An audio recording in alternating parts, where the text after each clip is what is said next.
Peradaban tertinggi itu rasa. Karena peradaban tertinggi rasa, maka orang Sunda. Assalamualaikum warahmatullahi wabarakatuh. Pidato Kang Deddy Mulyadi di depan para dokter. Di situ ada para menteri, para ustadz. Saya rasa Prabowo pasti terkejut melihat ini. Ya, coba kita simak dulu pidatonya. Kita mulai peradaban bagaimana? Kita mulai peradaban dari hal yang kecil, memungut sampah. Setelah memungut sampah, menyimpan sampah. Setelah menyimpan sampah, mengelola sampah.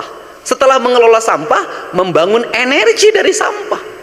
Ini kan yang tahapan yang sekarang kemudian terkoneksi dengan keinginan Bapak Presiden tentang sampah. Saya sudah senang, satu problem ini selesai, kemarin sudah saya tanda tanganin. Kemudian waktunya cukup apa? Itu hanya cukup 3 kali pertemuan. Satu, saya berinisiatif. Yang kedua direspon, yang ketiga menteri telepon, yang keempat pertemuan, yang kelima tanda tangan dalam waktu 3 hari. Dulu Pemda Jabar itu bikin kajian sampah 10 tahun. Studi bandingnya udah kemana-mana, kajiannya segini, sampai sekarang proyeknya nggak jadi. Nah, apa sih? Harus belajar pada kearifan. Ini arif Sunda. 1, heureut nenden, nu kadua saeutik mahi loba nyesa, yang ketiga pokpekprak. Apa itu pokpekprak? Orang Sunda itu adalah orang yang terbuka. Kalau sesuatu omongin aja kayak saya. Kenapa? Karena itu ciri orang Sunda. Jangan disimpen-simpen, jangan dipendem-pendem. Kenapa? Jantung. Kalau nggak seneng sama gubernur ya ngomong aja, videokan aja. Saya jawab. Kenapa? Itu dialektika demokrasi di era media terbuka.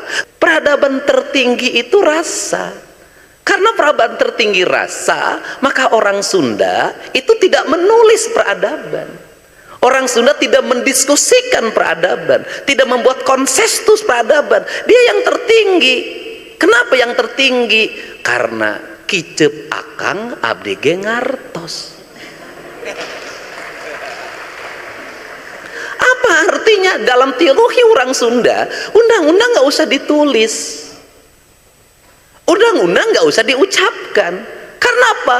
Dengan melihat, memandang, mendengar, dan merasa, maka dia bisa merasakan mana yang mesti dilakukan dan mana yang mesti tidak dilakukan. Sehingga tanpa wali pun datang ke Sunda, orang Sunda dari dulu tidak punya budaya makan babi.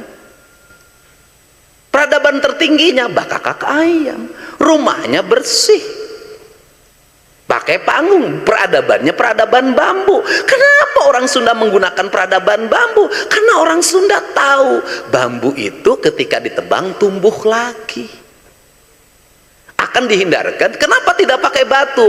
Agar dijauhkan dari eksploitasi alam. Karena di Sunda menambang itu dilarang. Kenapa? Karena orang Sunda alam ini titipan. Karena titipan tugasnya ngajaga jeung ngariksa. Lamun kira-kira hirup di luhur tanah geus hirup, kunaon kudu ngagali tanah. Itu yang disebut makna laing sakartum. Itu diwujudkan dalam identitas peradaban Sunda. Karena dibuat identitas peradaban Sunda, maka ketika kerajaan Sunda hilang, tidak ada bekas, yang ada tinggal tulisan di batu. Kenapa? Karena dibakar. Kenapa dibakar? Karena harus dihilangkan. Yang dihilangkan apa? Bukan orangnya, nilai ajarannya. Kenapa nilai ajarannya ini dihilangkan? Karena nilai ajaran tinggi dan tertinggi. Sehingga dihilangkan. Ketika dihilangkan, apa yang terjadi? Hilangnya identitas. Ketika hilangnya identitas, hilangnya apa? Hilangnya ide dan gagasan. Ketika hilangnya gagasan, hilangnya perilaku. Ketika hilangnya perilaku, apa? Kehancuran peradaban. Tunggul dilarung, catang dirumpak. Sehingga dalam perspektif orang Sunda, siapakah manusia yang paling buruk di muka bumi? Orang yang menebang pohon dicabut dengan akarnya. Sederhana. Maka dia menggunakan rasa. Karena bukan rasa, sudah hidup beratur dan teratur dalam ketentuan keteraturan. Siapa yang mengatur tata nilai keteraturan itu? Apakah orang Sunda langsung menyebut Allah? Tidak. Kenapa? Kata dia pahing, nggak boleh disebut. Kenapa? Itu nu maha mulia, nu maha agung, nu maha sagalana. Temenang di elol kenyom, temenang disebut-sebut, temenang di aku-aku. Hari ini doktrin kita setiap hari, setiap orang mengaku mewakili Tuhan. Dauhan Allah, dauhan Kanjeng Rasul. Bener ayat nu diucapkeun nama, tapi tujuanana cantang tu eta. Nah, ini kan berat, Pak. Apa dampak dari itu? Dampak dari itu adalah ketika nama-nama itu menjadi sumpah. Ketika nama-nama itu menjadi sumpah jabatan, sumpah kesetiaan, diucapkan demi Allah, melanggar semuanya. Tapi yang melanggar tuh karirnya makin agus, naik jabatan, sehingga orang teu naon ngalanggar sumpah Allah teh geuningan. Itu ge jadi rektor, jadi menteri, jadi anggota DPR, jadi gubernur, pasti masa. Jadi hal yang biasa. Bayangin loh Pak, tahun 70-an saya waktu SD, tahun 76, nggak berani bilang demi Allah, sumpahnya cuma daek medu Pak, itu pun sudah nggak mau melanggar. Ini kan problem Pak. Apa itu tadi bahasa? Roh spiritualitas tentang nilai-nilai rububiyah tidak menjadi nilai insaniyah. Aduh gaya aing ngomongnya. Aing pan urang teh itu rek itu guru. Jadi kenapa kalimat sakralnya tidak ada? Hilang. Apa kata orang Sunda? Kawung mabur carulukna sama lengiteun pandana, Ciamis tinggal pahitna, Ciherang tinggal kiruhna, resi lengiteun ajina, pandita ilang komara kaduru ku hawa nafsu. Sederhana. Apakah ini hanya pada kaum agamawan? Tidak. Ini berlaku juga bagi kaum akademis. Seluruh kerusakan yang terjadi di Jawa Barat itu karya kaum akademis. Seluruh kebijakan pemerintah provinsi yang banyak salah itu semuanya kajian kok, ada konsultannya. Itu kan akademis. Jalan yang longsor itu hasil akademis. Perumahan-perumahan yang di mana-mana dibikin bukit-bukit itu hasil kajian akademis. Banjir itu hasil kajian akademis semua. Kenapa? Akademisnya salah karena akademis berdasar bukan bekerja pada nilai tapi bekerja pada proyek. Nu lempeng dibengkokkeun, nu bengkok dilempengkeun, dikasih landasan akademis. Kan problem. Sehingga kata orang Sunda, derajat yang tertinggi bukan di pikiran, ujang di hati. Maka derajat tertinggi bisa di pikiran di hati karena orang yang pakai rasa melahirkan cinta.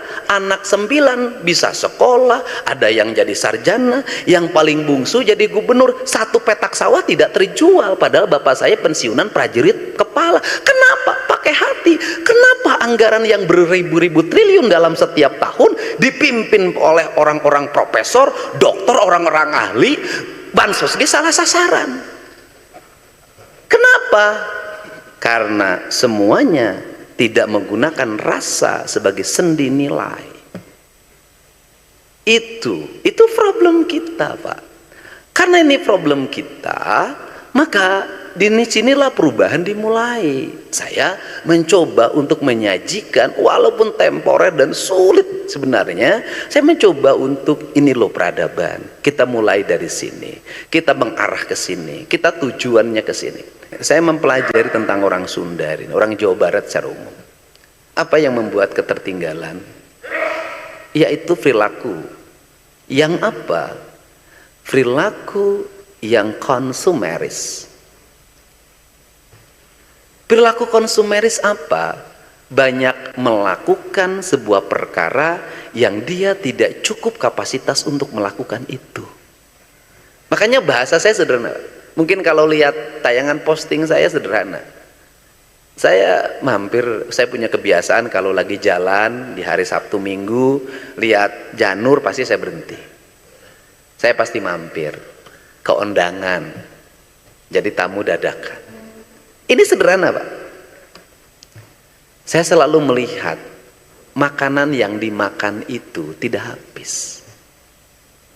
Kenapa? Karena orang desa merubah karakter dirinya, ingin bergaya prasmanan kota. Ketika hajatan, hari ini makanan tidak jadi prioritas, Pak. Yang prioritasnya adalah event organizer-nya. WO, wedding organizer-nya. Ya kalau anak rektor UIN pakai wedding ada masalah, bisa pakai gedung gratis. Ya bayangin loh, tinggal di kampung, penghasilannya di bawah 2 juta, anaknya kawinan belum kerja, pakai wedding. Wedding, upload lebih utama. Pra-wedding, lebih menarik lagi. Pra-wedding dibuat, difoto. Ingin syar'i. Nah ini karena dia ingin menjadi pengikut Kang Maman, ingin syar'i. Ini mohon maaf ya, bagaimana ingin syar'inya? Pas akad nikah, perempuan dan laki-lakinya dipisah. Akadnya hanya laki-lakinya saja, perempuannya tidak hadir. Saya selalu nanya, apakah ini yang akan diakadkan, ini yang dipisah ini suka bertemu? Nges babarengan pa nges 3 tahun. Sok anjang tara osok, osok Pak. Beboncengan tara osok, malah kamari mangenong Pak terbalik. Loh, kita ini kenapa sih hidup ini pura-pura? Saya bilang kalau di Arab laki-laki sama perempuannya dipisah waktu akad, memang mereka belum pernah berpegangan tangan, belum pernah berpelukan, dijodohkan oleh orang tuanya, wajahnya pun dilihat sebentar ditutup lagi, ngesreuneuh sabulan pra-wedding, akadnya dipisah. Ingin mengikuti gaya orang lain tetapi bertentangan dengan apa yang terjadi dalam setiap waktu. Itu satu. Itu pertama. Saya perhatikan lagi, ini kan peradaban Pak. Baju. Saya bilang ieu teh panas jang cain. Panasna teh 30 derajat. Ari sia kunaon make jas cain. Kan kawin pada di kawin cenah pada di imam di kabdi itu menang wae, lain urusan kawin, urusan jas teh urang Eropa suhu udarana 18 15 5 bahkan aya nu minus, make calanana wol ame rada haneut, make kamejana ditalikeun tapi ka dieu ame ieu teh teu tiris, terus di talian make dasi.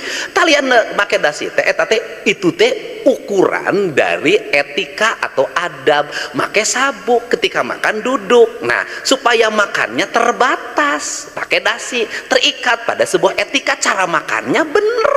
Urang mapan nges acara dies natalis make jas isuka engke dahar dibuka heula sabukna. Panuman kan Pak, punten Pak, punten. Terus negara tidak ya sekarang lah ya, di era Pak Jokowi atau Pak Prabowo jauh lebih baik. Identitas nasional, saya suka lucu. Apa itu PSL? Apa itu PSL? Pakaian seragam lengkap. Nah itu identitas nasional? Enggak. Pangsi cak identitas nasional. Saya bupati tuh melakukan itu sampai sekarang. Kenapa? Loh, itu bukan identitas kita. Nah, kemudian anak perempuannya pakai baju gaya Eropa, Pak. Ya, pakai baju gaya Eropa di Inggris ngeunaheun. Ya kawin di Cirebon. Atau Majalengka atau di Bandung, atau jauh-jauh di Bandung. Kemudian tendanya pakai tenda plastik Pak, pakai tenda plastik, kursi plastik, kemudian pakai jas, pakai dasi, perempuannya pakai baju gaya Eropa. Ya Allah, ketidaknyamanan Sehingga kalau saya nanya, Ari Kang Deddy loba make celana bodas, terus kadang longgar kayak meja. Kenyamanan saya dalam bekerja adalah itu. Kenapa? Itu yang membuat saya nyaman. Kenapa? Kan saya harus bergerak dalam setiap waktu. Aing kabayang gubernur Jawa Barat ngabongkar bangunan liar, make jas jeung dasi. Nah, anu katiluna untuk apa? Babari lamun beger tinggal mangkat. Terus yang berikutnya lagi, ini kan harus dibenerin. Makan. Saya tuh suka ikut makan. Jeung naon sia teh dahar ya teh? Ayam suwir cenah Pak. Teman-teman, tadi kita sudah mendengarkan pidato dari Gubernur Jawa Barat Kang Deddy Mulyadi yang mana menyampaikan bahwa ajaran Sunda merupakan ya banyak sekali ya ilmu-ilmu yang harus disebarluaskan ya agar orang tahu bahwa Sunda itu ya merupakan kebudayaan yang sangat-sangat Islami seperti itu ya. Bahkan tadi Kang Deddy menyebutkan bahwa sok ya gerak sok gak apa-apa, jangan ada rasa takut untuk mengembangkan ajaran Sunda ya. Orang Sunda harus gede kawani, harus ya pemberani, itu seperti itu ya. Jangan takut kepada siapapun. Dan Kang Deddy pun tadi di depan para dokter ya, para mahasiswa menyampaikan bahwa ya habis lulus ya harus mengabdi kepada masyarakat, bantu masyarakat, apa itu bermanfaat bagi masyarakat seperti itu. Dan karena dia menyebutkan bahwa ada ya ketika udah jadi dokter ya silakan pakai gelar itu ya untuk menolong masyarakat seperti itu ya pada intinya teman-teman. Ini luar biasa sekali ya teman-teman, pidato dari Gubernur Jawa Barat ini. Nggak ada duanya sih menurut saya, nggak ada ya teman-teman, belum ada gubernur yang lainnya seperti Kang Deddy Mulyadi yang mana begitu ya, bukan sekedar pidato yang bukan sekedar menyampaikan sambutan ya, tapi isinya daging semua ya, bisa diserap dan bisa ya ambil manfaatnya seperti itu teman-teman. Semoga Kang Deddy Mulyadi sehat selalu ya teman-teman. Oke, itu dia video kali ini. Terima kasih. Sampai berjumpa di video. Assalamualaikum warahmatullahi wabarakatuh.